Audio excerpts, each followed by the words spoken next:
start with the introduction to parts of speech. Parts of speech. There are 8 parts of speech, and that are noun, pronoun, adjective, verb, adverb, conjunction, preposition, and interjection. What is a noun?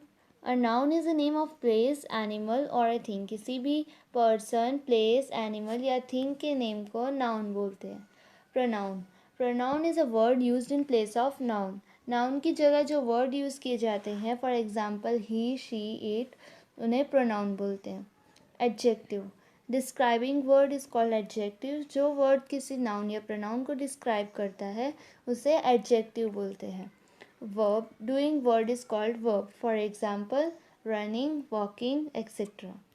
Now adverb. Adverb tells us more about verb or adjective. Verb और adjective के बारे में ज़्यादा बताने वाला जो काम है वो adverb का है.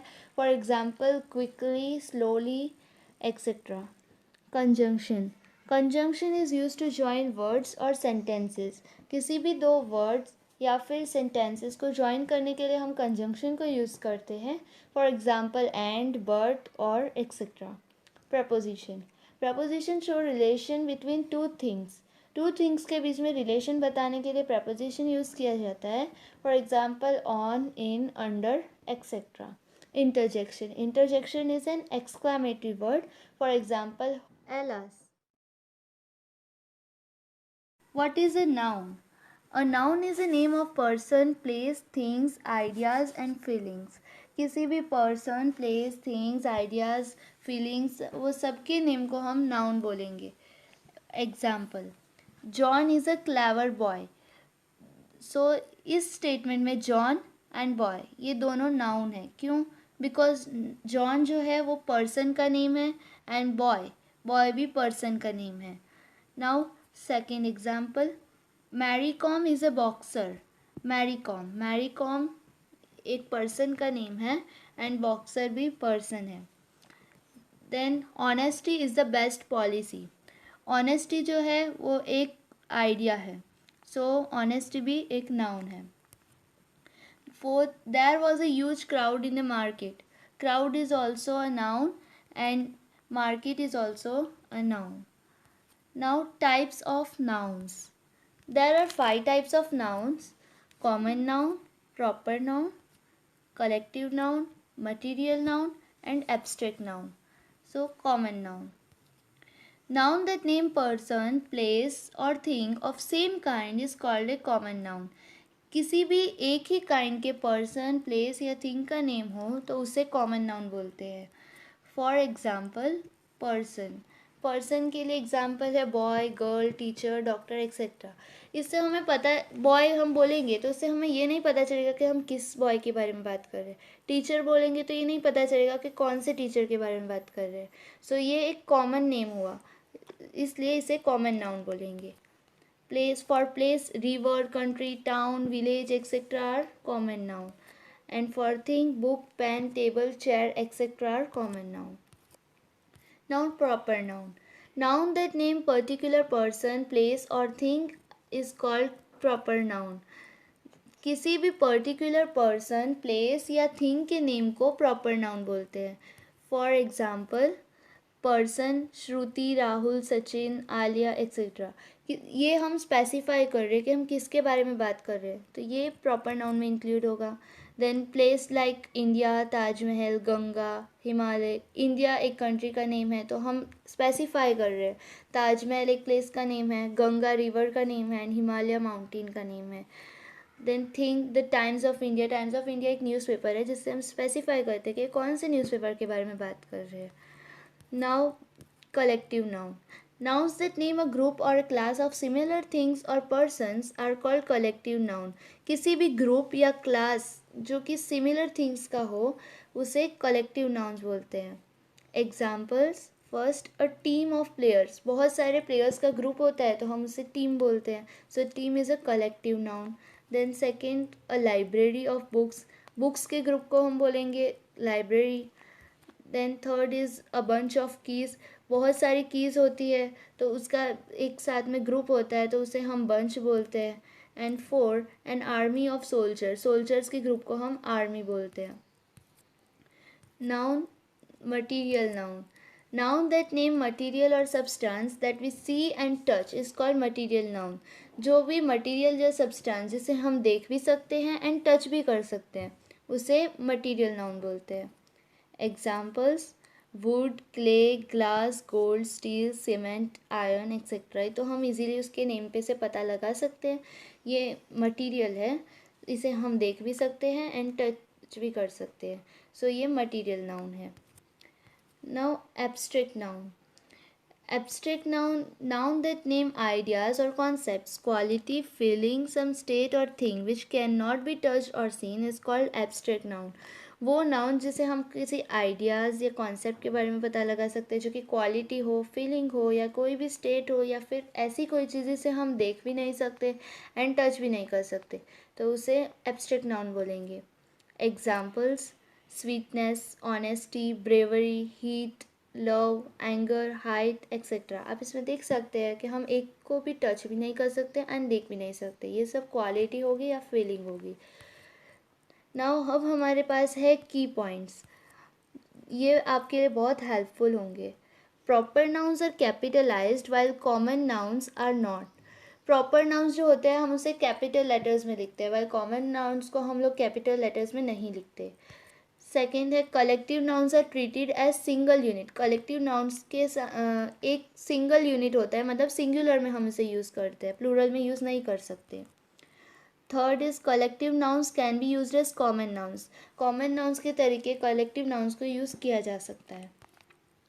Fourth, material nouns are used in singular form without article. Material noun for example gold था तो हम उसे सिंगुलर फॉर्म में यूज़ करेंगे, गोल्ड्स तो नहीं लिख सकते. और उसके आगे कोई भी आर्टिकल जैसे कि ए, एन और द भी नहीं आता.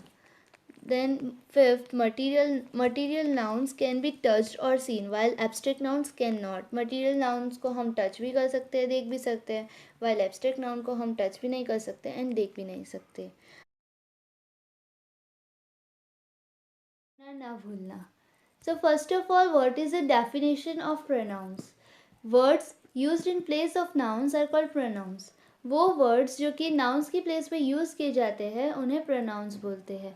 nouns की definition मैंने पिछले वीडियो में बताई हुई है, अगर आपने नहीं देखी हो तो उसकी लिंक मैंने डिस्क्रिप्शन बॉक्स में दे दी है, ज़रूर देख लीजिएगा. Examples: Rohan is a good boy, he always works hard. इस स्टेटमेंट में रोहन नाउन है.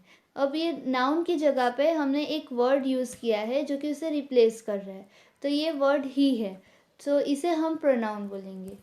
Second example, I have lost the new mobile phone. I इसमें किसी का नेम नहीं सजेस्ट कर रहा है, सो ये हमने नाउन की प्लेस पे एक वर्ड यूज़ किया है, सो इसे भी हम प्रोनाउन बोलेंगे. Third example, Rita and Sita are twins. ये दो नाउन्स है, अब ये दोनों को कंबाइंड फॉर्म में हमने एक वर्ड से रिप्लेस किया है और वो वर्ड दे है, सो दे प्रोनाउन है. Would you like to have some tea, इस स्टेटमेंट में यू जो है वो प्रोनाउन है. Kinds of pronouns. There are mainly 10 kinds of pronouns. Personal pronouns, possessive pronouns, demonstrative pronouns, interrogative pronouns, reflexive pronouns, emphatic pronouns, relative pronouns, indefinite pronouns, distributive pronouns, and reciprocal pronouns. Personal pronouns. A personal pronoun stands for a person or an object. Person और object के लिए जो pronoun use किया जाता है उसे personal pronoun बोलते हैं. Examples: Seema is not well, she went to visit the doctor. इस स्टेटमेंट में सीमा नाउन है और पर्सन है, तो इस पर्सन के प्लेस पे हमने एक वर्ड जो है, एक प्रोनाउन जो है यूज़ किया है, उसे हम शी लिखा है, तो ये शी जो है वो पर्सनल प्रोनाउन है. Second example, Rohit gave me some flowers. Me इसमें पर्सनल प्रोनाउन है. अब ये जो टेबल है वो पर्सनल प्रोनाउन के लिए बहुत ही इंपॉर्टेंट टेबल है, आपको ये ज़रूर याद होना चाहिए. First person singular I, me, mine, plural we, our, us. Second person singular you, yours, plural you, yours, same ही रहेगा. Third person singular he, him, his, she, her, hers and it, and plural में they, their, and them. Now possessive pronouns. A pronoun that shows possession and ownership is called a possessive pronoun. वो pronoun जो किसी चीज़ की ownership बताता है या फिर possession बताता है कि वो चीज़ किसको belong करती है, उसे possessive pronoun बोलते हैं. Examples: These books are his. ये बुक्स किसकी है, तो उसकी है, वो लड़का है इसलिए हमने his यूज़ किया है. सो ये possession बता रहा है कि ये बुक्स किसकी है. Second, the paintings are theirs. इसमें दियर्स जो है वो पोजेसिव प्रोनाउंस है क्योंकि ये पोजेशन बता रहा है कि पेंटिंग्स किसकी है. ये जो टेबल है ये पोजेसिव प्रोनाउंस और पर्सनल प्रोनाउंस के बीच में डिफरेंस है. आप समझ सकते हो फर्स्ट पर्सन जो है उसमें पर्सनल प्रोनाउन हम यूज़ करेंगे आई वी, तो उसका पोजेसिव प्रोनाउन जो है आई का माइन हो जाएगा एंड वी का आर्स हो जाएगा. सेकेंड पर्सन में पर्सनल में यू एंड पोजेसिव में योर्स हो जाएगा. थर्ड पर्सन पर्सनल प्रोनाउंस में he she it and they और उसका पोजेसिव प्रोनाउंस में हिज हर्स एंड देयर्स हो जाएगा. Now demonstrative pronouns. Demonstrative pronouns are the words that are used to point out people or things they stand for. वो pronouns जो कि people या फिर things को point out करने के लिए use होते हैं उन्हें demonstrative pronouns बोलते हैं. Examples: This is my books. ये बुक मेरी है, तो this जो है ये तो वो क्या है, demonstrative pronouns. Then many people did not like that. तो इसमें generally this that these those ये सभी डेमोस्ट्रेटिव प्रोनाउंस होते हैं. सो सिंगुलर में दिस होगा, प्लूरल में दीज हो जाएगा. देन सिंगुलर में दैट होगा तो प्लूरल में दोज हो जाएगा. ये डेमोस्ट्रेटिव प्रोनाउंस है. Now interrogative pronouns. Interrogative pronouns are use for asking questions. ऐसा हमने हमेशा से देखा है कि इंट्रोगेटिव मतलब क्वेश्चन. सो ये प्रोनाउंस क्वेश्चन आस्क करने के लिए हेल्पफुल है. सो एग्जाम्पल्स जो है what is your name, what जो है क्वेश्चन आस्क करता है, सो इसे हम बोलेंगे interrogative pronoun. Then who is calling me, who भी क्वेश्चन आस्क कर रहा है, सो ये भी इंट्रोगेटिव प्रोनाउन होगा. And whose pencil is this, so whose भी इंट्रोगेटिव प्रोनाउन है क्योंकि ये भी क्वेश्चन आस्क कर रहा है. Which of these sweets do you want, which भी इंट्रोगेटिव प्रोनाउन है क्योंकि ये भी क्वेश्चन आस्क कर रहा है. Now reflexive pronouns. Reflexive pronouns are those pronouns in which the actions done by the subject reflect upon the subject. Reflexive pronouns तब use होता है जब एक्शन सब्जेक्ट खुद करता है. Example: He hurt himself by running. उसने अपने आप को खुद ही चोट लगा दी दौड़ते वक्त. तो जनरली ये सेल्फ और सेल्फ से ही एंड होता है. सेकेंड, अब ये देखिए ये जो टेबल है ये इसमें पर्सनल प्रोनाउंस और रिफ्लेक्सिव प्रोनाउंस को कंपेयर किया गया है. फर्स्ट पर्सन पर्सनल प्रोनाउंस में होता है आई वी, तो उसे रिफ्लेक्सिव प्रोनाउंस में सिंगुलर में हम माई सेल्फ यूज़ करेंगे एंड प्लूरल होगा तो आर सेल्फ यूज़ करेंगे. सेकेंड पर्सन पर्सनल में यू होगा एंड रिफ्लेक्सिव में singular yourself and plural yourselves. Third person personal pronoun में ही शी इट और दे होगा. सो रिफ्लेक्सिव प्रोनाउन में सिंगुलर में इट सेल्फ होगा, हिमसेल्फ होगा या फिर हर सेल्फ होगा एंड प्लूरल में देम सेल्व्स होगा. So now emphatic pronouns. Emphatic pronouns are those pronouns which are used for emphasis and have the same forms as the reflexive pronouns. ये इसका form same ही होता है यानी self और self से ही and होता है और ये एम्फेसिस के लिए यूज़ किया जाता है. Examples: she herself asked me to call you. Herself self और सेल्फ से एंड होता है और ये आंसर करता है क्वेश्चन हुम का. He himself paid the money. So हम इसमें क्वेश्चन आस्क करके देख सकते हैं कि हु पेड द मनी, तो he himself is a emphatic pronoun. Then she locked herself inside the room, so herself is a emphatic pronoun. Now relative pronouns. Relative pronouns are used to join sentences to refer back to a noun or pronoun. Relative pronouns sentences को join करने के लिए use होता है and वो noun और pronoun को वापस refer करता है. For example, the boy who stole his wallet has run away. वो बॉय जिसने वॉलेट चोरी किया था वो भाग गया. तो जिसने जो हु यूज़ किया गया है वो रिलेटिव प्रोनाउन है. The plant which we watered yesterday look healthy now. वो प्लांट जिसे हमने कल कल हमने जिसे पानी दिया था वो अभी हेल्दी है। सो विच जो है वो रिलेटिव प्रोनाउन है। Now indefinite pronouns.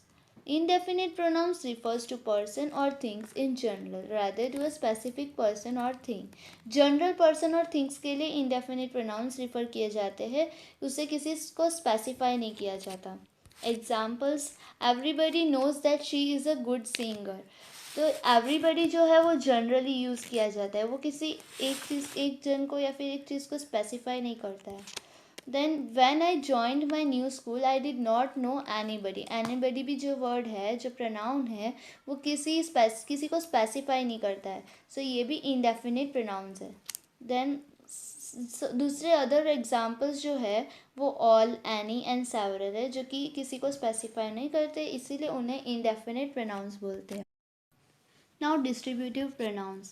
Distributive pronouns are used to refer to persons or things one at a time. Distributive pronouns persons और things को एक ही बार में refer करता है। Examples: each of the student must carry his identity card with him. Each यानी हम हर एक students को बोल रहे हैं। So each जो है distributive pronouns है क्योंकि वो एक ही बार में हर एक को बता रहा है। Then neither of them has been to London earlier. ये एक एक के बारे में बात कर रहे हैं तो एक एक को पॉइंट आउट कर रहा है। सो नाइदर भी डिस्ट्रीब्यूटिव प्रोनाउन है। अदर डिस्ट्रीब्यूटिव प्रोनाउंस है जैसे कि each, either and neither. Now reciprocal pronouns. Reciprocal pronoun is used when its referents are predicted to bear the same relationship to one another. जब कोई दो एक same ही relationship bear करता है तो उन्हें उसे रेसिप्रोकल प्रोनाउंस कहते हैं। Example: Jack and Jill help each other. So each other जो है वो रेसिप्रोकल प्रोनाउन है। All the team members should help one another. जो टीम मेंबर्स हैं उन्हें एक दूसरे को हेल्प करनी चाहिए, तो एक दूसरे जो वन अनदर जो वर्ड है वो रेसिप्रोकल प्रोनाउन है। Reciprocal pronouns are each other and one another. Generally each other and one another ही रेसिप्रोकल प्रोनाउंस यूज़ किए जाते हैं। Today we will learn about adjectives. So first of all we will see what is adjective. We can simply call describing words. Words that describe a noun or pronoun are called adjectives. वो words जो किसी noun या pronoun को describe करें उन्हें adjectives बोलते हैं। For example, first, he has 3 sister. How many sisters he has? Then answer will be 3. So in this statement 3 is adjective. Seema is a good girl. वो गर्ल कैसी है? So good. So good is an adjective. Then third, this is his pen. His is adjective in this statement. Shalini wore a new dress. Dress कैसी है? New. So new is adjective. Now kinds of adjectives. There are mainly 6 kinds of adjectives. Adjectives of quality, adjectives of quantity, adjectives of number, demonstrative adjectives, interrogative adjectives, and possessive adjectives. First, adjectives of quality. An adjective of quality describes the quality of a person or a thing. किसी भी person या thing की quality describe करने वाले adjectives को adjectives of quality बोलते हैं. For example, first, the bag is colorful. Second, the bangles are lovely. Bangles कैसी है? Lovely. Third, it was a simple question. Question कैसा था? Simple. Fourth, the lesson was interesting. Lesson कैसा था? Interesting. We can simply say that adjectives of quality answers the question what kind of noun और pronoun is. Now adjectives of quantity. An adjective of quantity specifies the quantity of a thing. कोई भी चीज़ कितने amount में है वो पता लगाने के लिए एडजेक्टिव्स ऑफ क्वांटिटी यूज़ होता है. Example, first, give me some water. कुछ थोड़ा सा वाटर चाहिए हमें, तो some is adjective. There is enough sugar in the jar. काफ़ी शुगर है जार में, तो इनफ भी है adjectives of quantity. She has got much relief after the treatment. इसमें मच एडजेक्टिव ऑफ क्वांटिटी है. And she added some honey to the milk. Some is adjective of quantity. इसमें ये answer करता है उस क्वेश्चन को कि हाउ मच नाउन और pronoun is. Then adjectives of number. An adjective of number tells how many persons or things are meant. Number पता लगाने के लिए adjectives of number यूज होता है. Example, I have 3 pens. कितनी पेन्स है? So 3. There are many children in the class. Class में बहुत सारे चिल्ड्रन हैं. तो वो पर्सन कितने हैं वो डिस्क्राइब करता है, इसलिए वो भी एडजेक्टिव ऑफ नंबर हुआ. Then I want a little help from you. A little is adjective of number. Then several people got into the train. ये डिस्क्राइब करता है, वो आंसर देता है कि हाउ मैनी नाउन है. Then demonstrative adjectives. A demonstrative adjective is used to point out some persons or thing. कुछ person या थिंग को पॉइंट आउट करने के लिए, स्पेसिफाई करने के लिए ये एडजेक्टिव यूज़ किया जाता है.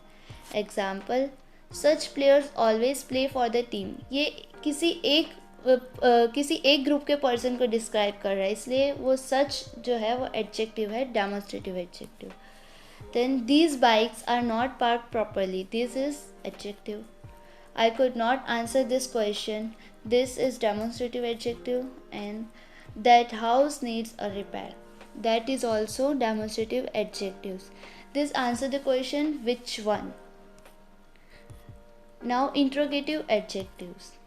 Adjectives that are used with nouns to ask questions are called interrogative adjectives. वो adjectives जो कि noun के साथ यूज़ किया जाता है questions ask करने के लिए. हम लोग बोल सकते हैं WH questions and for example what, when. So first example is what is your name?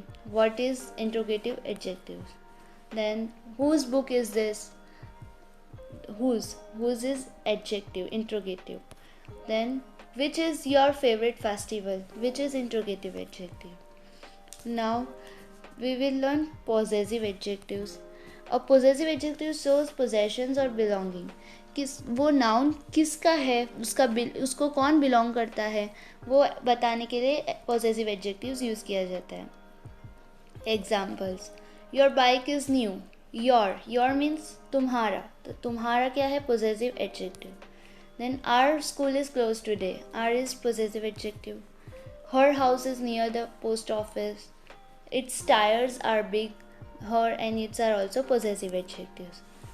अब ये टेबल में हम देखेंगे कि singular, plural, first person, second person and third person के हिसाब से एडजेक्टिव्स को किस तरह डिवाइड किया गया है.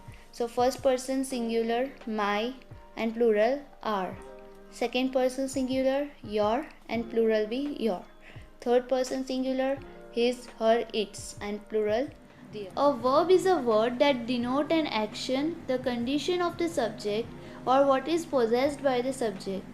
Verb क्या है? एक word जो कि action denote करता है, action बताता है और जो condition बताता है subject की, और subject ने क्या possess किया है या क्या उसे belong करता है वो बताता है. Examples, Zoha studied in the night. So study जो है वो action बता रही है Zoha की. Second, Sana likes donut. So likes जो है वो condition बता रही है कि सना को donuts पसंद है. She is a hardworking girl. तो इसमें जो is है वो verb है. Now kinds of verbs. There are 3 kinds of verbs: transitive verbs, intransitive verbs and incomplete verbs. Transitive verbs. A verb which requires an object to complete its meaning is called a transitive verb. किसी भी sentence में अगर verb के बाद object required होता है, उसके बिना सेंटेंस सेंस नहीं बनाता, तो वो वर्ब को हम बोलेंगे ट्रांजिटिव वर्ब.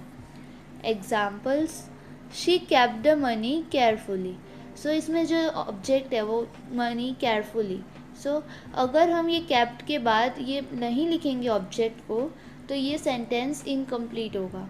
सो इसमें ऑब्जेक्ट की रिक्वायरमेंट है, इसलिए ये केप्ट को हम ट्रांजिटिव वर्ब बोलेंगे.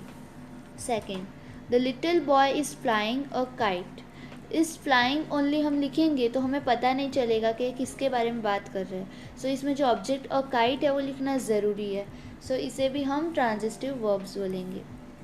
Stephen King writes a novel. अगर हम राइट्स के बाद जो ऑन नॉवेल जो ऑब्जेक्ट है वो नहीं लिखेंगे तो ये इनकम्प्लीट सेंस बनाएगा। इसमें भी ऑब्जेक्ट की रिक्वायरमेंट है, इसलिए जो राइट्स है वो ट्रांजिटिव वर्ब है। The soldiers attacked the enemy, अगर हम ओनली लिखेंगे द सोल्जर्स अटैक्ड तो वो कंप्लीट सेंस नहीं बनाएगा, इसलिए जो ऑब्जेक्ट द एनिमी है वो रिक्वायर्ड है। सो ये जो अटैक्ड है वो भी ट्रांजिटिव वर्ब है। Now intransitive verbs. A verb which does not require an object to complete its meaning but makes good sense by itself is called an intransitive verb. हम बोल सकते हैं कि ट्रांजिटिव वर्ब का बिल्कुल अपोजिट है, क्योंकि इसमें ऑब्जेक्ट की ज़रूरत नहीं होती लेकिन सेंटेंस खुद ही अपना कंप्लीट सेंस बना लेता है। सो इस वर्ब को हम बोलेंगे intransitive verb. Examples, my sister shouted, तो इसमें जो हमने कोई भी ऑब्जेक्ट यूज़ नहीं किया है और शाउटेड जो है वो वर्ब है, इसलिए हम शाउटेड को इनट्रांजिटिव वर्ब बोलेंगे। Second, the children were are studying, जो आर स्टडिंग है वो वर्ब है और इसके बाद हमने कोई भी ऑब्जेक्ट यूज़ नहीं किया है और ये सेंटेंस खुद में एक कंप्लीट सेंस भी बना लेता है। सो इस जो आर स्टडिंग है उसे हम बोलेंगे इनट्रांजिटिव वर्ब। द डॉग बार्क्ड, इसमें भी हमने ऑब्जेक्ट यूज़ नहीं किया और कंप्लीट सेंस बन जाती है, तो बार्क भी होगा intransitive verb. Incomplete verbs, transitive and intransitive verbs which need the help of some word or words to complete sense of the sentence are called incomplete verbs or verbs of incomplete prediction. वो verbs transitive हो या intransitive जिसे किसी word या फिर ज़्यादा words की ज़रूरत हो सेंस को कंप्लीट करने के लिए, उसे हम इनकम्प्लीट वर्ब बोलेंगे। Example, the boy is honest. So is जो है इसमें इनकम्प्लीट वर्ब है क्योंकि इसके बाद इस जो ऑनेस्ट है वो वर्ड है जो इसका सेंस कंप्लीट कर रहा है। Now the play was interesting, so इसमें वॉज जो है वो इनकम्प्लीट वर्ब है बिकॉज इंटरेस्टिंग जो है वो वर्ड एक्स्ट्रा हमने ऐड किया है ताकि इस सेंटेंस का एक सेंस बन सके। An adverb is a word that tells us more about a verb, an adjective और अनदर एडवर्ब। एडवर्ब वो वर्ड को बोलते हैं जो किसी वर्ब, एडजेक्टिव या फिर दूसरे एडवर्ब को एक्सप्लेन करता है, उसके बारे में ज़्यादा बताता है। Examples, the old lady walked slowly, इस स्टेटमेंट में जो वॉक्ड है वो वर्ब है और उसके बारे में बताने वाला जो वर्ड यूज़ किया गया है स्लोली, वो उसे हम बोलेंगे adverb. These flowers are really beautiful, beautiful जो है वो एडजेक्टिव है और इसके आगे हमने यूज़ किया है रियली जो कि एडवर्ब है, जो इसे एक्सप्लेन करता है, इसके बारे में बताता है। The lady spoke very softly, very जो है वो एडवर्ब है और इसी एडवर्ब को एक्सप्लेन करने के लिए दूसरा एडवर्ब यूज़ किया गया है जो सॉफ्टली है। Now kinds of adverbs, so there are 7 kinds of adverbs. Adverbs of manner, adverbs of place, adverbs of time, adverbs of degree, adverbs of frequency, interrogative adverbs and relative adverbs. Adverbs of manner, adverbs of manner tell us how the action takes place and answer the question how. Manner जिस तरीके से हमें पता है कि manner का meaning क्या होता है कि कोई भी एक्शन किस तरीके से हो रही है। सो ये एडवर्ब्स ऑफ मैनर भी वही बताता है कि कोई भी एक्शन किस तरीके से हो रही है और वो आंसर करता है क्वेश्चन का how. Examples, the girl walked fast, हम इसमें क्वेश्चन कर सकते हैं हाउ द गर्ल वॉक्ड, तो इसका आंसर हमें मिलेगा फास्ट। सो फास्ट जो है वो एडवर्ब्स ऑफ मैनर है। The soldier fought bravely, soldier किस तरीके से फॉट किया सोल्जर ने, तो उसका आंसर होगा bravely. How the soldier fought bravely, so bravely है वो मैनर बता रहा है, सो इसे भी हम बोलेंगे adverb of manner. She answered the question cleverly, उसने क्वेश्चन का आंसर किस तरह से दिया। How she answered the question, answer will B cleverly, so cleverly is adverb of manner. Now adverbs of place, adverbs of place tell us the place of an action and answer the question where. Action कहाँ पे हुई है वो बताता है adverbs of place और उसका question जो होगा वो वेयर होगा। Examples, Raman has gone out, where Raman has gone, तो उसका आंसर में मिलेगा out. Second, the little boy was led away from her mother, where was the little boy led, तो अवे फ्रॉम मदर, तो अवे जो है वो एडवर्ब ऑफ प्लेस है। Now I was sitting here before I went for bath. Where were you sitting before you went for bath? The answer will be here. Adverbs of time. Adverbs of time indicate the time of an action and answers the question when. Adverb of time action का time indicate करता है और question कौन से question का answer देता है, तो इसका आएगा question when. Examples, they returned yesterday. When they returned, so answer will be yesterday. Yesterday is an adverb of time. They will reach later. So later जो है वो इसमें एडवर्ब है, एडवर्ब ऑफ टाइम. क्यों? क्योंकि ये आंसर करता है क्वेश्चन का when से जो क्वेश्चन होता है उसका. When they will reach, the answer is later. Neerja may reply soon as the matter is urgent. So इस स्टेटमेंट में soon जो है एडवर्ब ऑफ टाइम है. Now adverbs of degree. Adverbs of degree tells us the intensity of an action and modify an adjective or adverb or another adverb. They are placed before the adjective or adverb and answer the question how much. जो adjective of degree होता है वो action की intensity बताता है, adjective को modify करता है या फिर किसी एडवर्ब या दूसरे एडवर्ब को मॉडिफाई करता है, और वो ऑलवेज एडजेक्टिव या फिर एडवर्ब से पहले ही होता है और आंसर करता है क्वेश्चन का how much. Examples, there is enough water in the glass. How much water is there in the glass? So answer is enough. Enough जो है एडवर्ब ऑफ डिग्री है. I have almost finished my work. So इस statement में almost जो है adverb of degree है, क्योंकि how much you finish your work, so answer is almost. They are fully prepared for their test. How much they are prepared for their test, so answer is fully. तो इस statement में fully जो है adverb of degree है. Now adverbs of frequency. Adverbs of frequency indicate how often or how frequently an action takes place and answer the question how often. Adverb of frequency क्या बताता है कि कितनी बार ये एक्शन जो हो रही है, और आंसर करता है क्वेश्चन को how often. Examples, they had never met before. How often they met, so answer is never. Never जो है adverb of frequency है. I always brush my teeth twice a day. So always जो है वो adverb of frequency है क्योंकि वे frequency बता रहे हैं. Now Rita is frequently missing her classes. Frequency बता रहा है, frequently जो है वो भी adverb of frequency है. Now interrogative adverbs. Interrogative adverbs are used for asking questions. They ask questions about time, place, number, manner, quantity and reason. Interrogative adverbs question ask करने के लिए यूज़ किए जाते हैं और वो क्वेश्चंस टाइम के बारे में, प्लेस के बारे में, नंबर के बारे में, मैनर, क्वांटिटी और रीज़न के बारे में आस्क करते हैं. Examples, why are you sad. Why जो है क्वेश्चन आस्क करने के लिए यूज़ होता है और ये रीज़न आस्क कर रहा है. Now where is your office. Place के बारे में पूछ रहे हैं तो वेयर जो है इंट्रोगेटिव एडवर्ब है. How does she go to school. Manner के बारे में पूछ रहे हैं, सो हाउ जो है इंट्रोगेटिव एडवर्ब है. Relative adverbs. Relative adverbs modify a word and refer to a thing or person that the pronoun refers to. Relative adverbs word को मॉडिफाई करता है और जो प्रोनाउन थिंग या पर्सन को रेफर करता है उसके लिए यूज़ किया जाता है. Examples, she reads when ever she has time. वो जब पढ़ती है जब उसके पास टाइम होता है, तो वेन एवर जो है वो रिलेटिव एडवर्ब है. It is the reason why I left. तो ये प्रोनाउन को रिफ़र कर रहा है, इसलिए वाई भी रिलेटिव एडवर्ब है. They are talking about the era when the promise was promise. So ये जो व्हेन है वो भी रिलेटिव एडवर्ब है. Definition. A conjunction is a word that joins together sentences, words or group of words in a sentence. एक sentence में कुछ words को ज्वाइन करने में या फिर दो सेंटेंसेस को ज्वाइन करने में हम कंजंक्शन का यूज़ करते हैं.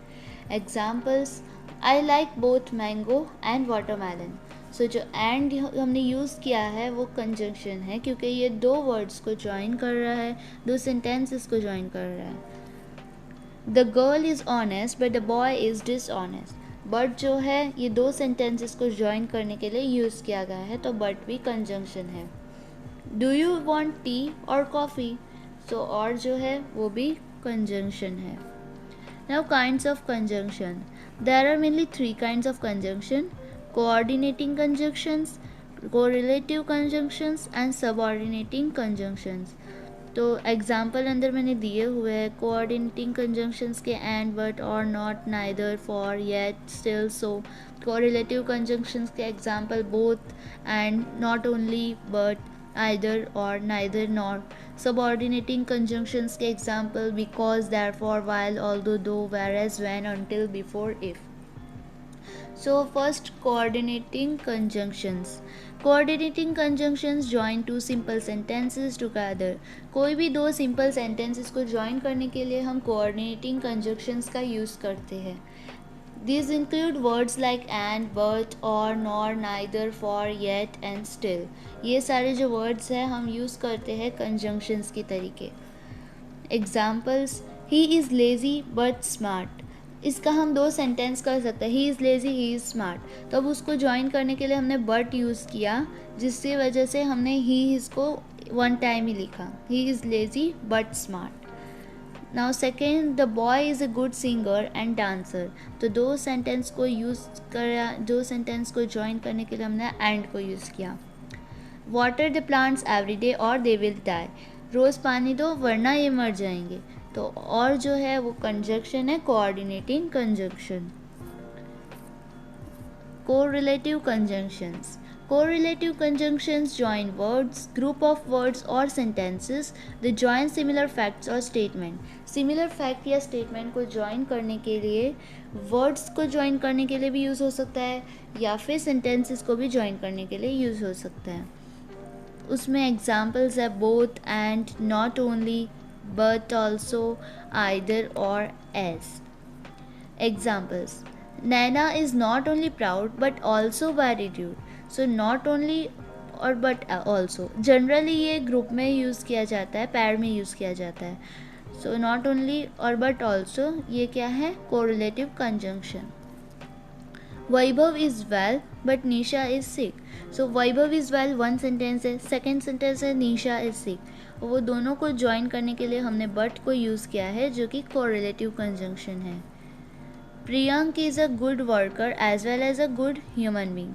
सो जनरली इसमें है ना एक ही टाइप के स्टेटमेंट यूज़ किए जाते हैं, सिमिलर फैक्ट्स या स्टेटमेंट. सो अभी यहाँ पे हमने वेल और सिक की बात की गई है. अभी ये good worker, good human being, so इसको ज्वाइन करने के लिए वर्ड जो यूज़ किया हमने वो है एज वेल एज. सो ये भी कोरिलेटिव कंजंक्शन है. Now subordinating conjunctions. Subordinating conjunctions connect words, phrases or clauses to another sentence. One sentence को connect करने के लिए जो यूज़ किया जाता है conjunction उन्हें subordinating conjunction बोलते हैं. उसमें क्या क्या यूज़ होता है, because, therefore, while, although, as soon as, though, whereas, when, until, unless, before, that, after and if. Examples: he is successful, therefore he is contented. वो कामयाब है इसीलिए वो संतुष्ट है. सो देयरफॉर जो है वो भी सबऑर्डिनेटिंग कंजंक्शन है. You can not lose weight unless you eat a balance diet. So दूसरे सेंटेंसेस को ज्वाइन करने के लिए हमने अनलेस जो यूज़ किया है वो सबऑर्डिनेटिंग कंजंक्शन है. Now you will succeed if you work hard. So first sentences को आगे हमने दूसरे के साथ ज्वाइन करने के लिए इफ़ का यूज़ किया है. तो इफ़ जो है वो सबऑर्डिनेटिंग कंजंक्शन है.